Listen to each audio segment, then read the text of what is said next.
최근에 버스기사 800원 횡령 사건이 사회적으로 논란이 되고 있습니다. 이 사건이 어떤 근거에 의해서 이렇게 판단이 되는지 간략하게 말씀 주실 수 있습니까? 예, 우선 제가 이 자리에 오기 전서부터 그것이 그 많은 논란거리가 된 것은 알고 있습니다. 일단 결과적으로 그분이 저의 판결로 인해서 그 어려움을 겪고 있을 수도 있다는 생각에 저도 마음은 무겁습니다. 그래서 그 부분에 대한 의원님들이나 국민들의 우려에 대해서는 저도 10분 공감을 합니다. 혹시 이게 선례가 있습니까? 제가 선례를 찾아보고 한 것은 아니고요. 이 과정에서 유사한 사례들이 있습니까? 확인해봤더니 후에 확인해봤는데 2002년도에 서울행정법원에서 그런 게 있었던 것 같고. 어떤 사례죠? 같은 이 버스 운송 수익. 횡령 금액이 얼마나 됩니까, 그 사건이? 그 사건의 금액은 기억을 정확히 못하겠습니다. 그런데 2017년 정도인가 2,400원 이 문제된 사건이 있었던 것 같습니다. 네. 그리고 저희가 확인을 해보니까 2017년 2,400원 그 사건이 유일한 사건이고요. 그 외에는 이런 소액을 횡령한 것을 이유로 버스기사 해임한 해고 판결을 한 사례는 없습니다. 오히려 구제한 사례들이 많고요. 2,400원 판결은 제가 봤는데 사안이 완전히 다릅니다. 2,400원 횡령했다는 게 핵심이 아니고 그 사건은 해고된 이후에 해고당한 근로자가 1인 시위하고 인터뷰하고 하면서 회사와의 관계가 사실상 파탄난 상태였습니다. 이 사건은 정반대거든요. 오히려 해고당한 버스기사가 무릎 꿇고 빌고 차라리 형사처벌해달라고 하고 다른 회사에 내가 취업을 못하니까 항소 취하라도 하면 취업해주겠냐 요청하고 이런 사안이거든요. 전혀 다릅니다. 네, 그 사건 그 이후에 과정에서 지금 의원님께서 말씀하신 분하고 또 약간 다른 사정도 사건 이유가 아니고요. 그 사건 재판하기 전에 있었던 사정들입니다. 이것이. 버스기사 이야기가 이렇습니다. 하루 벌어서 하루 먹고 사는 진짜 월급만 가지고 살아가는 사람인데 한순간에 직장을 잃어버리니까 정말 죽고 싶었다. 차라리 경찰에 고발을 해라. 그럼 내가 재판을 받겠다. 바짓가랑이라도 잡고 무릎에 꿇고 매달리고 그랬다. 이 사건으로 인해서 낙인이 찍혀서 10년 동안 직업을 못 구하고 있다. 막노동하고 쓰레기 줍고 이렇게 하면서 5가족 부양하고 있다. 아이들이 셋이 있었습니다. 혹시 알고 계십니까? 잘 모르고 있었어요. 재판 과정에서 심리는 안 하셨어요?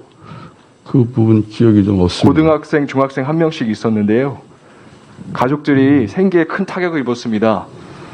후보자님, 원래 재판하실 때 이런 부분들은 심리 안 하십니까? 예, 그 부분 기억은 안 납니다만 이 사건도 사실은 그 조사 과정에서 지금 의원님 알고 계시는 것하고 좀 다른 사정도 있는 것 같습니다. 근데 판결문에 왜 그런 내용이 전혀 없죠? 지금 후보자님께서도 대법관의 가장 중요한 자질로 균형감을 말씀하셨습니다. 이런 해고 사건에서 우리가 균형 찾아야 되겠죠. 두 가지 비교해야 될 것이 징계의 필요성, 또 한 가지는 징계로 인해서 입을 이 당사자의 불이익입니다. 그렇죠? 예. 두 가지에 대해서 충분하게 형량하셨습니까? 계속 반복하는 것 같습니다만은 제가 그 판결문에 그 조사 과정에서 4,000원을 그 책상 옆에 탁 놓고 나왔다는 그런 표를 쓰긴 했습니다만은 그 부분이 또 반대 당사자 주장하고는 좀 약간 다른 면도 있습니다. 그래서 제가 보면요, 유사한 다른 사건에서는 가령 검사를 면직했는데 구제해 주신 사건이 있으시고요. 국가정보원의 고위 공직자를 구제해 주신 사건들이 있습니다. 향응받고 또 사실상 갈취한 사건들, 이런 사건들에서 구제해 주셨는데 그 사건들을 보면 그 당사자들의 속사정을 상세하게 심리를 해주셨습니다. 판결문에도 왜 이렇게 향을 받게 되는지 그 경위에 대해서 살피시고 이 면직 처분에 이래서 이 사람들이 받을 불이익에 대해서 다 설치를 하셨어요. 근데 이 버스기사 횡령 사건에서는 그런 걸 들여다보신 흔적이 전혀 없습니다. 그리고 이게 사회적으로 이렇게 논란이 되셨으면 충분히 성찰을 하셨을 법도 한데 제가 지금 질문을 해도 가족이 몇 명이었는지 이후에 이 사람 삶이 어떻게 되는지 전혀 알고 계시지 않습니다. 균형이 너무 없으신 거 아닙니까? 예, 그렇게 지적하시는 것은 제가 앞으로 제가 이렇게 결과로 보니까요 이렇습니다. 숫자로 그냥 드러나요. 국민들 보시기에는 사람 차별하는 대법관이 만들어지는 거 아니냐 이렇게 염려하실 수 있는 상황이라고 생각되지 않으세요? 예, 그런 우려가 있다는 점은 뭐 저도 공감합니다만. 네.